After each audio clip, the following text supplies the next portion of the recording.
Et c'est dans ce contexte aussi qu'Emmanuel Macron prononcera vendredi prochain son discours sur le séparatisme. Oui, le chef de l'État qui ne s'est pas exprimé publiquement sur l'attaque du 11e arrondissement doit parler avant un projet de loi qui sera présenté à l'automne.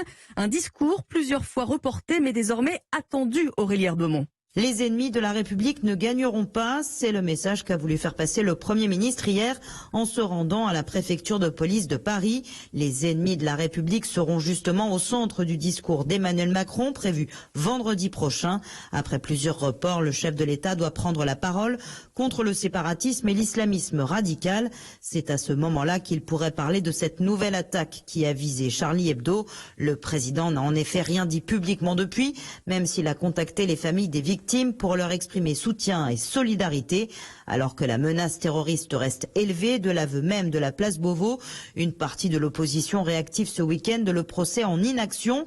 Marine Le Pen dénonçant la lâcheté de l'exécutif, des figures LR telles Bruno Retailleau ou Éric Ciotti exhortant Emmanuel Macron à sortir du silence et à arrêter de retarder les décisions pour combattre l'avancée de l'islamisme. Le discours du chef de l'État sera donc d'autant plus attendu qu'il interviendra dans un contexte tout sauf serein.